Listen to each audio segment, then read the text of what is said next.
Barakatay Hawa, Bahashem Yahushai, Bahashem Racha Kodash.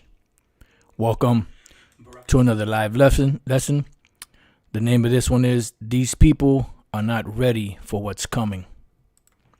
And pretty much this is inspired by a video I was watching last night. I can't really remember who it was, I was watching different videos from different brothers, going into the different, the different prophecies that are popping off and different things that are happening. And that title just popped in my head and I just wrote it down, So I think it's a good title for a lesson, especially in these times that we're living in. So Lord's will, it'll be edifying. Pretty much what you're looking at is Yoda. Ready you are not. Because these people, they're not ready for what's coming. You have a lot of people that claim they believe in the Most High. They love the Lord. They talk about, the white meat, the other white meat, so-called Jesus Christ, so on and so forth. And they talk, they like the scriptures say, they have a zeal of the Most High, especially Jake, but not according to knowledge. Because they don't know what's coming. Just the same way as when Yahushua was teaching and he prophesied of, 70 AD happening and Jake getting caught up in that. Men, women, and children. Because you have clowns on here talking about, that the person is not accountable until the age of 20. Well, guess what? When the Most High destroys this place, anyone on the soils of America, men, women, and children, even babies in women's stomachs, will be judged in that day. So I don't know what the hell these people are talking about. The Most High is no respect of persons, and whoever perish being innocent, and where were the righteous ever cut off. So now let's move on to the next meme or the next saying. It says, if you're not ready the moment things happen, then you're irrelevant. You might as well not go. And pretty much this is a quote by James F. Amos, but we could apply this to the truth, because the purpose of these lessons is what? To get, brothers and sisters mentally ready for what's coming. In most instances, if you know something is coming and you can brace yourself for it, it'll be a lot easier to deal with than if it just blindsides you. If you're not ready the moment things happen, then you're irrelevant. You might as well not go. And the last one I have here is you are not ready, meaning. It's an adjective, not ready, not made ready. The new stadium is as yet unready for use, right? So if you have something like this and it's not ready, then you can't use it, right? Not in a state of readiness. And this is dealing with, people out here that are not in a state of readiness. Unprepared. Scriptures speak about being prepared. Emotionally unready for success. This is a good one here. Lacking in presence of mind, right? Because they have no clue or idea what's coming. Although we're telling them, they mock and they laugh at it until it happens. When a quick decision, let me read it again. Lacking in presence of mind as when a quick decision or a sharp answer is required. Awkward situation often found him unready, right? So pretty much lacking in presence of mind as when a quick decision or a sharp answer is required. And most of these people will not have a clue of what to say or what to do when all hell breaks loose, out here in these streets. Just bear with me 1 second.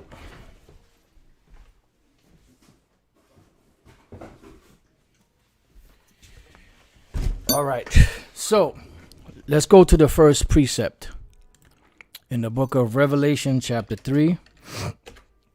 I'm just going to go straight to the point, verse 3. Remember, therefore, how thou hast received and heard, because it's important to believe these things, and then be able to keep them, because these things, look at it as money being stored in a vault, and when you need it, you can pull it up, This is these words from these pages are, riches that are stored in the vault, and when the time is needed, they get pulled out, right? Remember therefore how thou hast received and heard, and hold fast and repent. If therefore thou shalt not watch for what? Watch for the prophecies, watch things that are happening in your surroundings, watch for the words of prophecy leaping off of these pages. I will come on thee as a what? As a thief, and thou shalt not know what hour I will come upon thee.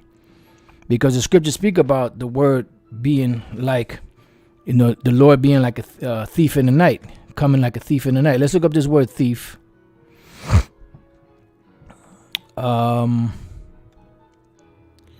Thief. Right, that's where you get the word kleptomaniac is someone that has a problem with stealing, even if it's from themselves. Kleptes, an embezzler, pilferer. The name is transferred to false teachers who do not care to instruct men, right, but abuse their confidence for their own gain. But what we're looking for is an embezzler, a pilferer, a thief, a stealer, someone that comes unexpectedly, because a thief is not going to announce when he comes. Remember, like the scriptures say,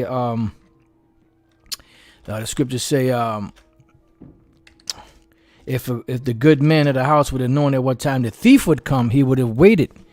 He would have sat up waiting for him and not suffered his house to be broken through.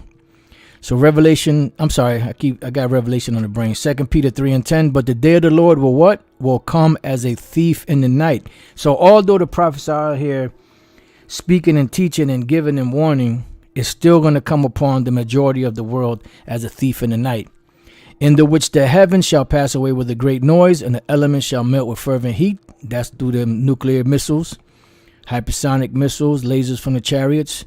The earth also and the works that are therein shall be burnt up, right? Because the modern power structure of the earth is going to be burnt up. It's going to go down like a cheap slut on a Saturday night, as Elder Apostle Gabar always says. Let's go to Isaiah 48:3. It says, I have declared the former things from the beginning. This is the Most High Yahweh speaking. And they went forth out of my mouth, and I showed them. I did them suddenly, and they came to pass. Because just before you know it, boom, things just appear. That's why Yahweh Shai said, watch as well as pray. And the word for suddenly is patha'am, suddenly, surprisingly. Remember, as a thief. All right, instantly. It's just going to pop out of nowhere, it seems like. All right, so now let's go from there to the book of Jeremiah 51:8, right? Babylon is suddenly fallen and destroyed.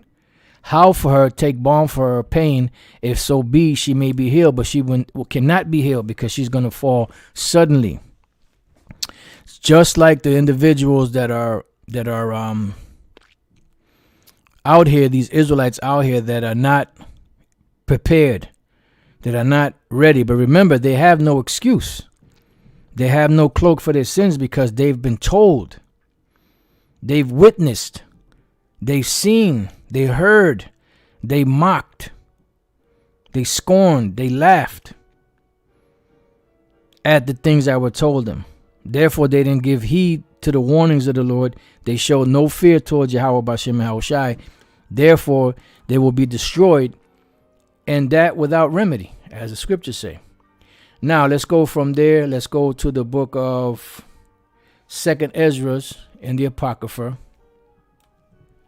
Let's go to 2nd Ezra, chapter 5. And let's go to the 2nd Ezra chapter 5:3. It says, and the land that thou seest now to have root, shall thou see wasted suddenly, because America will fall. It's not a matter of if, it's not a matter of probably, it's not a matter of could be, it's a matter of when, because it will fall. because the Lord said it would fall. Now let's go from there to the next chapter over, 2nd Ezra chapter 6 and verse 23. And it says, and the trumpet shall give a sound. Remember, shall a trumpet be blown in the city, and the what? People not be afraid? Which when every man heareth, they shall what? Be suddenly afraid. And that's why the scriptures say, let's go to the Proverbs. I'm not sure. That's Proverbs 3 and 25. Be not afraid of sudden fear, neither of the desolation of the wicked when it cometh.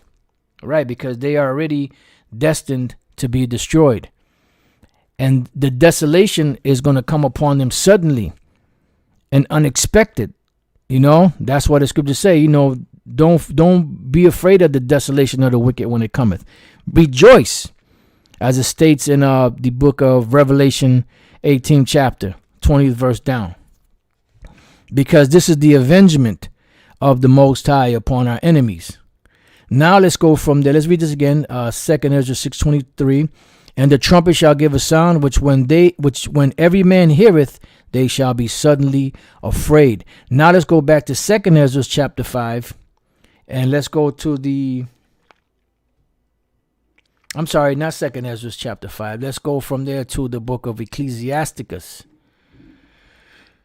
otherwise known as Sirach, chapter 5 and verse 7.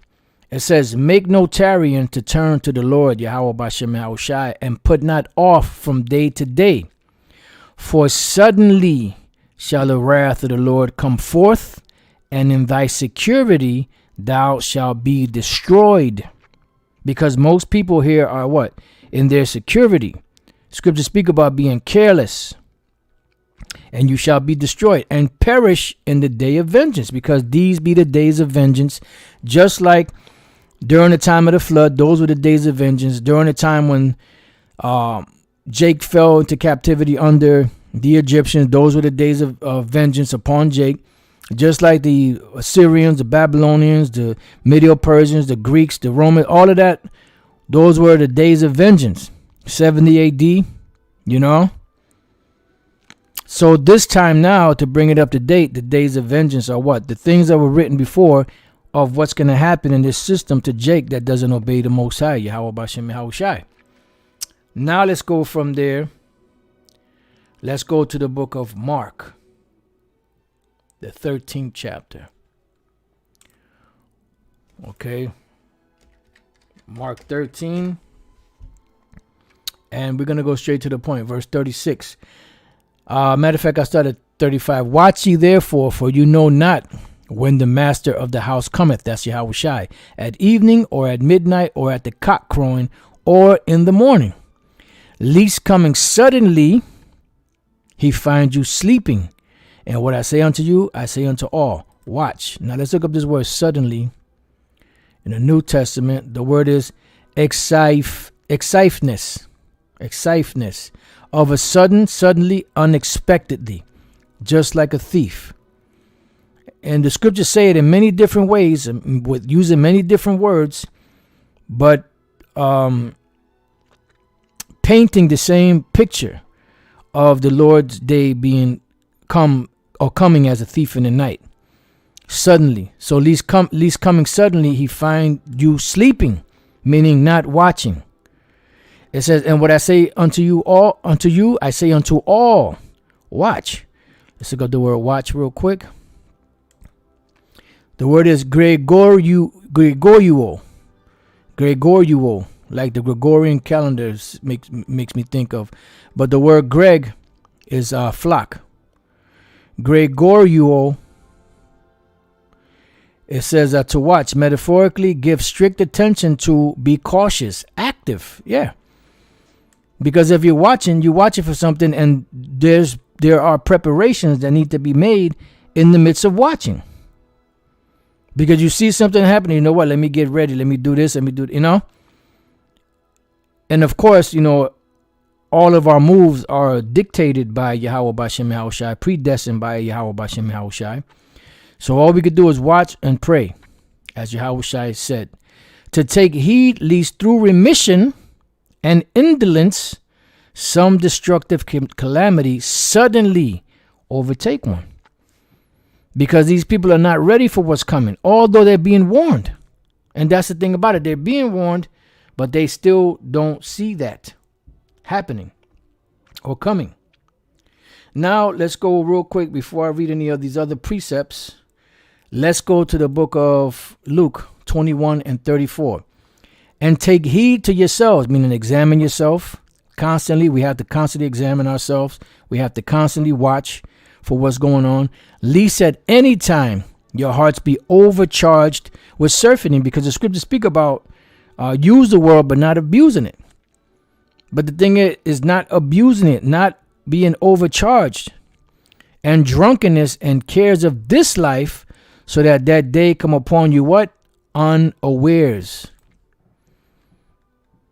See, because it's going to come upon the world at unawares. The word is ahifnidios, unexpected, sudden, unforeseen, which seems like the other word we kind of looked up a little while ago. I forgot the name of the actual word, but this is the point here. Luke 21:35. This is the first precept that popped in my mind when I was when I was meditating on this. I just couldn't remember where it was. It says, "For as a snare or a trap shall it come on all them that dwell on the face of the whole earth," because this is going to be a thing of, it's going to be a worldwide event. This is not going to be a one country or one town or one city or one village or one continent thing. This is going to be a worldwide event. Revelation 3:10, because thou hast kept the word of my patience, I also will keep thee from the hour of temptation. And this hour of temptation ultimately ends up with the CHIP, which is the MOTB. But everything else in between that, time of Jacob's trouble, which encompasses martial law, concentration camps, hard times, famine, just in general. Like the scriptures speak about a man, with his hands on his loins, like if he was in travail, like a woman, about to give birth. It says, which shall come upon all the world to try them that dwell upon the earth. You see? So this temptation, let's look up the word temptation, which is the hour of temptation, pirasmos, is an experiment, attempt, trial, proven, because it's going to be an experiment from the Most High to see who are the faithful. And we hope that the Lord give us the minerals in that day to stand and to be the faithful and to pass this test that's coming, when the Lord gives that test. Because ultimately he gives a test, but he also gives, the inspiration to his elect not to fold, no matter how hard things get. And that's why our hope is totally in Yahweh Bashem Yahushai for everything. It says, trial proving, the trial made of you by my bodily condition, since condition served as to test the love of the Galatians toward Paul. The trial of a man's fidelity, which is faith, integrity, virtue, constancy, because in these days that are coming, a lot of these qualities here, these virtues are going to be lacking. This is why Yahweh said, when the Son of Man comes upon the earth, shall he find faith on the earth? And the answer to that is yes, because you will have the elect that will have the faith and will keep the faith. And the next one says, an enticement to sin. Why? Because the greatest motivator, besides fear, is hunger. And that's what was going to be one of the greatest temptations. You're going to have Jake in situations where, if they don't take that CHIP, which is the MOTB, then they risk not eating and not allowing their families to eat, not allowing the families to have a roof over their head. Having the woman call you Mr. Provider.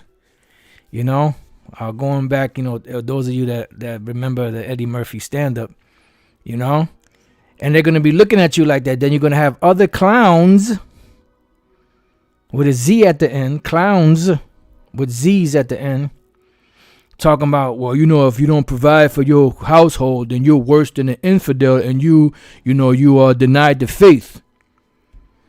So you better take that then so you can feed your family. That's why Yahushua said there was going to be a lot of, ins and odds, or a lot of friction between family members. And don't be surprised that them clowns be like, yo, if you don't provide for your family, you worse than an infidel, man. So you better take that thing, man, so you can feed your family. You're gonna see the real side of people, especially Jake, come out. And it's going to be known in that day who are the servants of Yahweh B'Shem Yahushai and who are not. And we, like I said, we hope that the Lord gives us that, that resolve, that the spirit to remain bold, the inner fortitude. Because anybody could say, I ain't going to do this, I ain't going to do that. And then when the time comes, okay, give it to me, But with the spirit of the Lord upon a man or woman of Israel, it's a different story. That's a whole different ball game. That'll be a shutout against the enemy because they can't withstand the Lord. It says temptation, whether arising from the desires or from the outward circumstances, an internal temptation to sin, of the temptation by which the devil sought to divert Yahushua the Messiah from his divine errand. Right, and you don't think when Yahushua was about to be crucified that he was tempted to dip? He was praying to the Lord that he didn't want that to come upon him. It says, of the condition of things or a mental state by which we are enticed to sin or to a lapse from the faith and holiness. Adversity, affliction, trouble sent by the Most High and serving to test or prove one's character, faith, holiness, because ultimately it's the test or the examination of the Most High. Temptation, an example, trial of the Most High by men. Rebellion against the Most High, by which his power and justice are, as it were, put to the proof and challenged to show themselves. Right, because, we ask the Lord to stand up for us. King David, why standest thou far off, or something along those lines? Because we need the Lord's help. When the enemy shall come in like the flood, the spirit of the Lord, Yahweh B'Shem Yahushai, shall lift up a standard against them. It ain't nothing that we're going to be able to do. So in those days, we call upon the Lord and we hold him to his words. Because that's what he promised. There's a scripture in the book of Isaiah that speaks about that. I can't think of the wording. If I could think of the wording, I could find it. Matter of fact, let me see if this is it.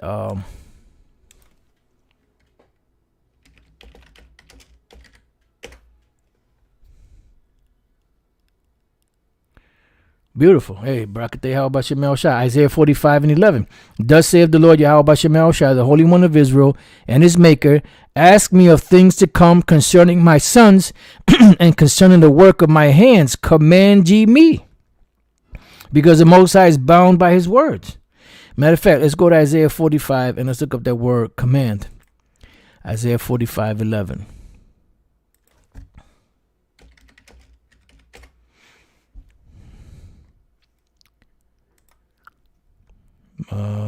Command G. The word is tazawah. To command, charge, give order. That's the law. Lay charge, give charge to, order. Right, the commandments. All right. Now, where are we at?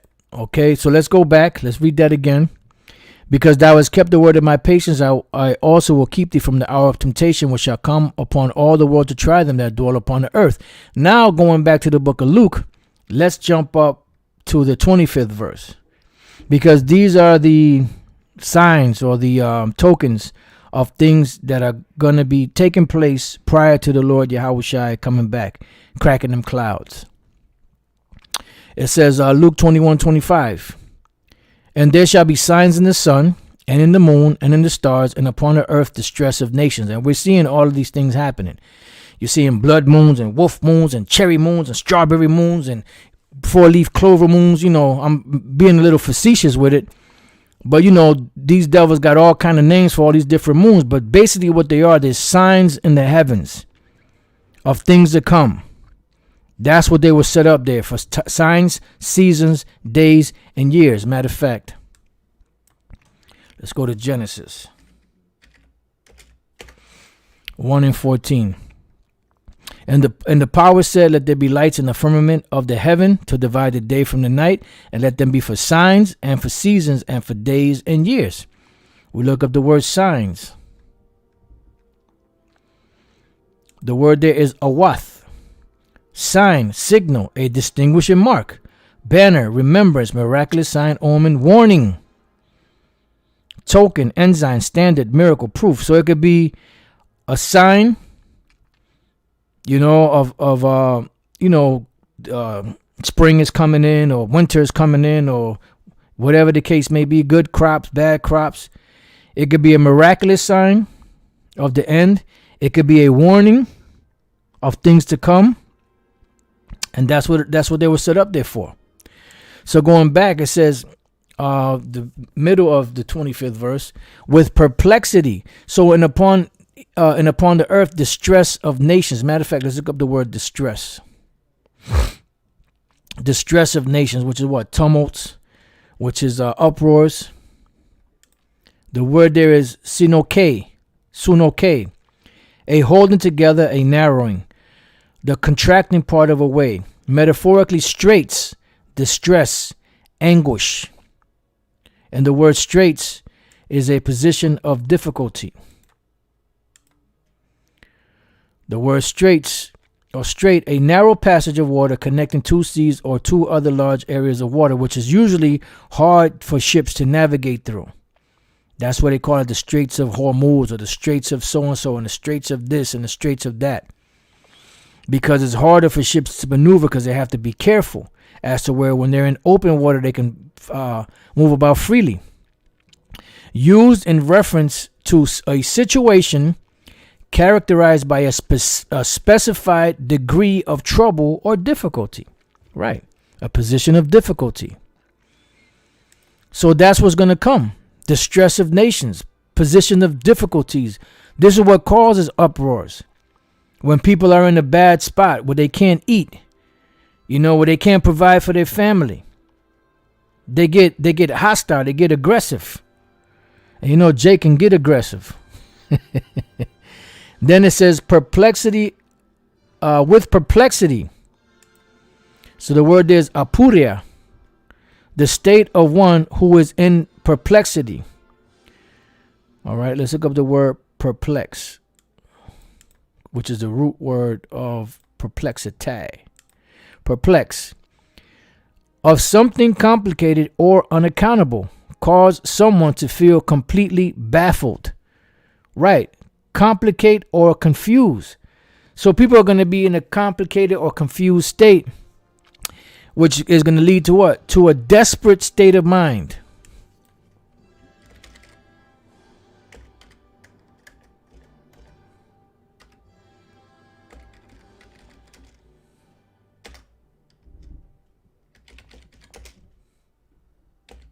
Let me just see what comes up when you a desperate state of mind, meaning moved by or showing despair or hopelessness. Despairing, right? Because when people are in despair or in a desperate state of mind, they're in a position of hopelessness. There's nothing that they see as a solution to their problems. And the reason why Jake is not going to have a solution to their problem is because they're not paying attention to what's going on, and they're not giving heed to the warnings that are going on around them. There was a precept that just popped in my mind. Right. Let's go to Isaiah 65. And that's why these precepts are so important. Isaiah 65:11. But ye are they that forsake the Lord and forget my holy mountain, that prepare a table for that troop being Esau, and that furnish a drink offering unto that number. And you have leaders among the nation of Israel, whether they know or not that they're Israelites, that are leading Jake to the slaughter. They're preparing a table for that troop. They're preparing the table for that number of those that will be destroyed. So they're going to be the first ones head first to get jacked up. Then the rest of the congregation, the blind lead the blind, they shall both fall into a ditch. Therefore will I number you to the sword, because the Lord already has a certain number of Israelites. We're not even dealing with the other nations that are destined to be destroyed. That's why the Lord said, the slain of the Lord shall be many. Therefore will I number you to the sword, and you shall all bow down to the slaughter. Yeah, because you didn't give heed, you didn't pay attention. Therefore these calamities will fall upon thee. Matter of fact, let me just hold this on deck in case we get to it.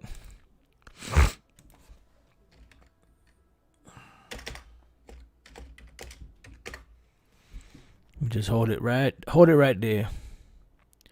So let's go back. Because when I called, you did not answer. When I spake, you did not hear, but did evil before mine eyes, and did choose that wherein I delighted not. So if an individual chooses what the Lord is not delighted in, what do you think is going to happen to them? They're going to be destroyed. They're going to go down that hard path. They're going to be in a position of distress, a position of difficulty and straits. Knee deep in the tribulation, knee deep in the shit.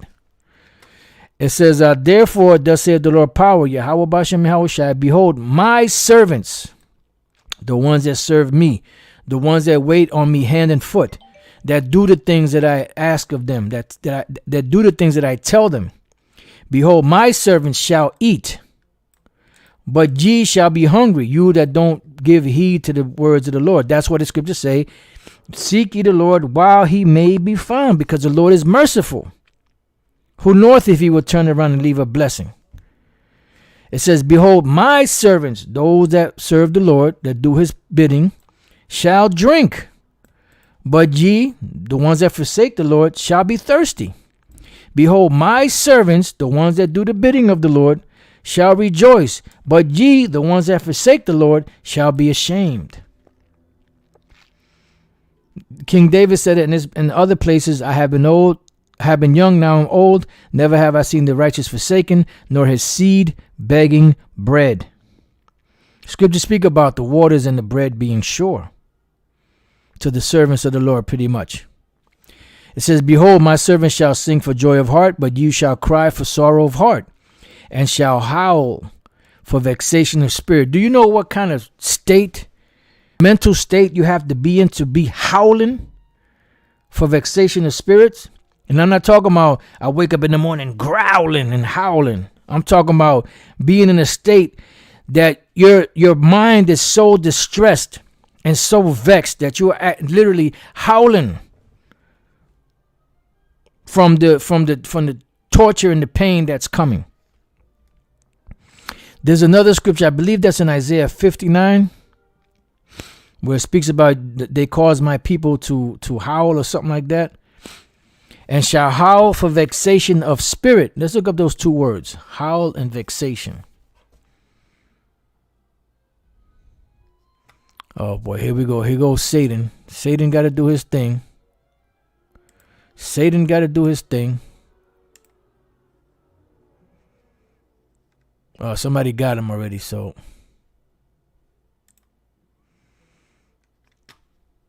Motherfuckers got nothing better to do.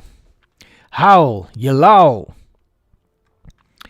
That's going to be one of those. See this meat puppet here that y'all just saw? This meat puppet right here, he's going to be one of them that's going to be howling for vexation of spirit in that day. So it says to howl, wail, make a howling. Let's go back. I caught a word that said boisterous. That's like very loud.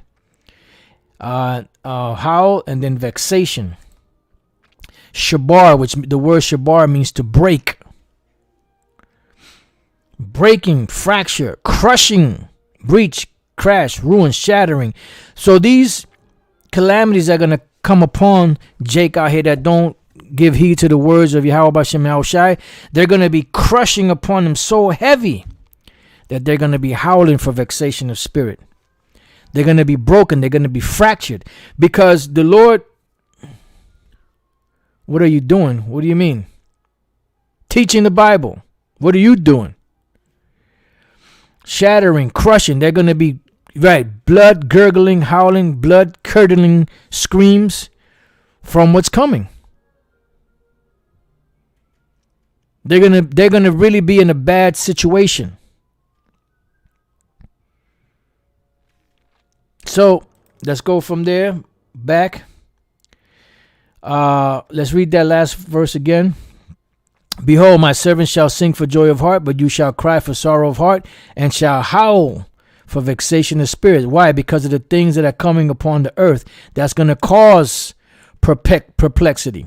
As it says here, and there shall, in Luke 21:25, and there shall be signs in the sun and in the moon and in the stars, and upon the earth distress of nations with perplexity, the sea and the waves roaring. All right. Then it goes on to say, men's hearts failing them for fear.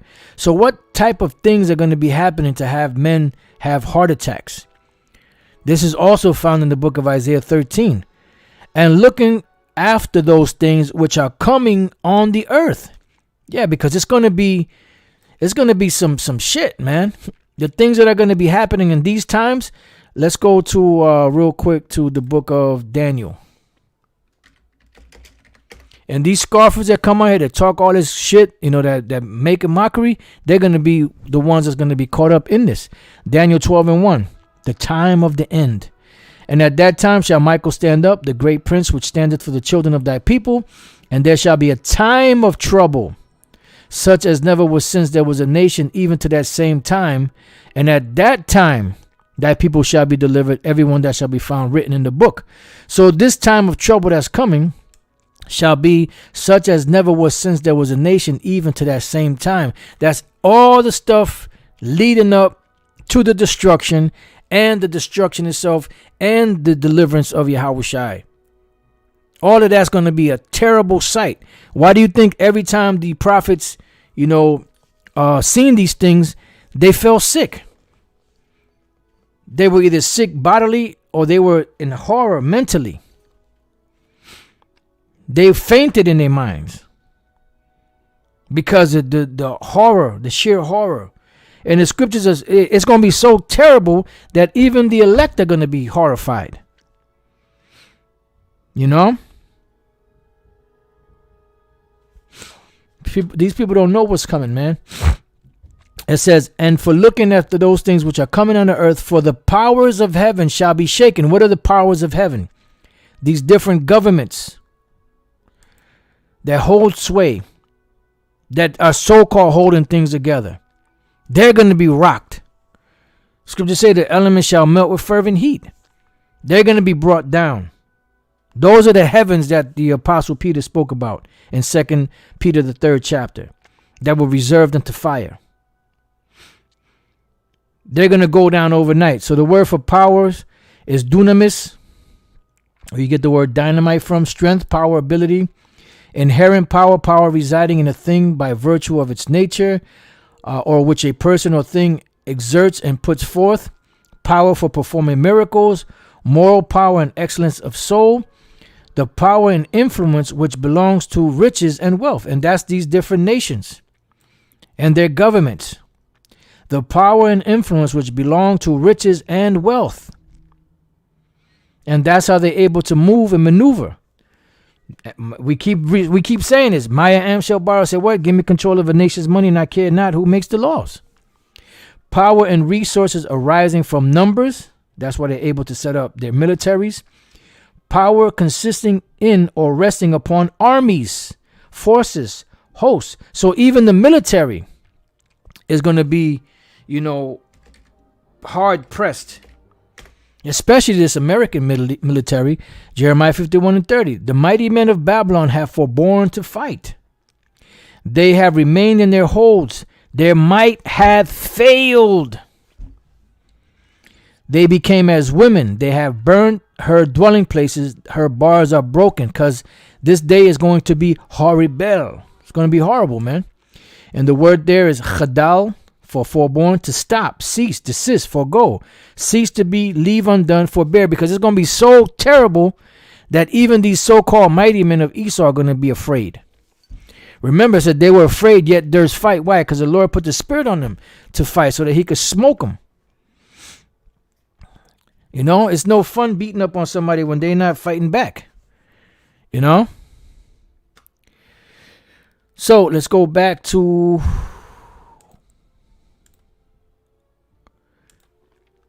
read that again. Men's hearts failing them for fear and for looking after those things which are coming on the earth, for the powers of heaven shall be shaken. So these people are not ready for what's coming on the earth. And then shall they see the Son of Man coming in a cloud with power and great glory. So in the midst of all of this hell that's coming, these distresses and perplexities and wars and rumors of wars and famines and plagues and pestilences and all of this stuff that's happening, then on top of that, to put the cherry on top, put the cream and the cherry on top, then Yahweh Shai is going to crack the clouds and bring more hell. That's right, brother. And that's exactly what it's going to take. It's going to have to take a divine intervention in that day for the elect. Yeah, that's Isaiah 59:19. When the enemy shall come in like a flood, the Spirit of the Lord shall lift up a standard against him. And when these things begin to come to pass, and when we see these things, then look up and lift up your heads, for your redemption draweth nigh. So we're looking for these things. We can't wait for the Lord to come and deliver us. You see? And he spake to them a parable. Behold, the fig tree and all the trees, when they now shoot forth, you see and know of your own selves that summer is now nigh at hand. Why? By the signs. So likewise, when you see these things come to pass, what things? What we just read about. Know ye that the kingdom of the Most High is nigh at hand. Yep, and this is a beautiful precept. So like I ain't getting precept, you brothers getting down. But Job 5:19, he shall deliver thee in 6 troubles, yea, in 7 there shall no evil touch thee. Because 6 trouble, at the end of the 6th trouble, at the very end of the 6th trouble, the elect have to be delivered just before the sounding of the 7th. So in the midst of that, that's when they're going to be delivered. That's why it says that they were delivered, they gave glory, but were affrighted. So it says, know ye that the kingdom of the Most High, is nigh at hand, meaning it's near. Verily I say unto you, this generation shall not pass away till all be fulfilled, because the same generation that was back then during the time of Yahweh Shai is here now. Heaven and earth shall pass away, but my words shall not pass away. And take heed to yourselves, he said, any time your hearts be overcharged with surfeiting and drunkenness and cares of this life, and so that day come upon you unawares. For as a snare shall it come on all them that dwell on the face of the whole earth.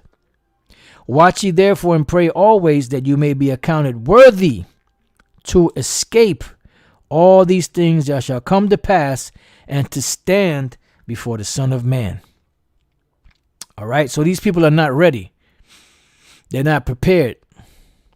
So let's go to Luke 17 and let's go straight to the point.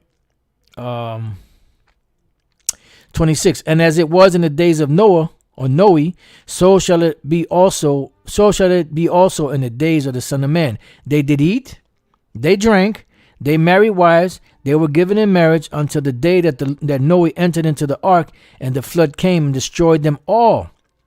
You see? So they're going to be all messed up, because things are going to come upon them unexpectedly.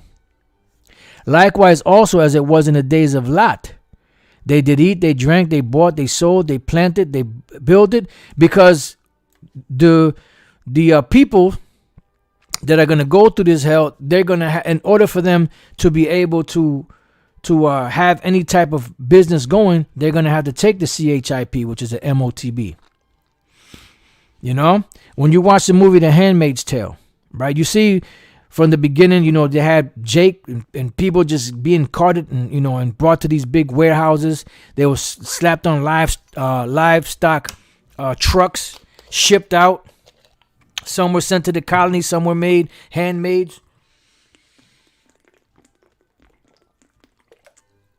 And then as you keep watching the movie, later on in the movie, where you have Robert Duvall and that one chick that got caught, they ended up, the elites were, there was parties were banned, drinking was banned, a lot of things were banned, but they would have parties and drinking and eating and stuff like that.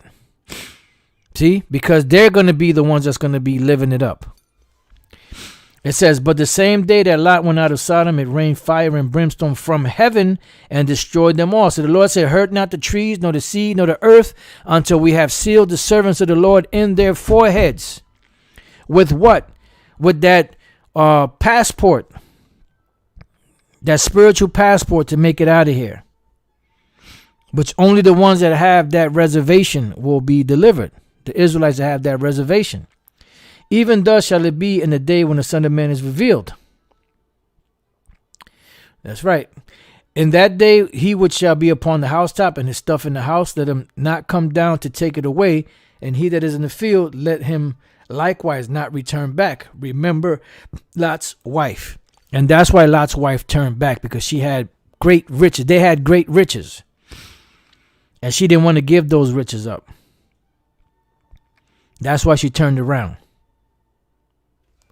Whosoever shall seek to save his life shall lose it, and whosoever shall lose his life shall preserve it. I tell you, in that night there shall be two men in one bed, one shall be taken and the other shall be left. I ain't talking about homosexuality. Two women shall be grinding together. They ain't talking about two women getting, grinding their clits against each other. Excuse me for being so, That's talking about working. The one shall be taken and the other left. Two men shall be in the field working. The one shall be taken and the other left. So on and so forth. Then it says, and they answered and said unto him, where, Lord? And he said unto them, wheresoever the body is, thither will the eagles be gathered together. The body is the body of the elect that will be delivered. And the eagle, or the eagles, are the angels that are going to come and scoop the elect of the nation of Israel, corners of the earth. All right. Now let's go from there to 1 Thessalonians 5, and we're going to go straight to the point. Verse 4, but ye brethren are not in darkness, that day should overtake you as a thief. You are the children of the night, of the light, and the children of the day. We are not of the night, nor of darkness. Therefore let us not sleep as do others, but let us watch and be sober. For they that sleep, sleep in the night, and they that be drunken are drunken in the night. And what night is this talking about? This is Esau. They have the whole world in darkness. But the elect have the light that shined upon them. But let us who are of the day be sober, meaning let us who are of Yahushua, who is what? The day star. Be sober, putting on the breastplate of faith and love, and for an helmet the hope of salvation. For the Most High hath not appointed us to wrath, but to obtain salvation by our Lord Yahushua, who died for us, that whether we wake or sleep, we should live together with him. Right. Because the rest of this world is doomed. All right. I had other precepts here, but I think this is a good spot to stop it at. Plus a couple of these precepts, brothers had already put them on the comment board. These are all good precepts too, but I think this is a good spot to stop it at. So with that, I pray that you brothers and your few sisters have been edified. Until the next time I say shalom.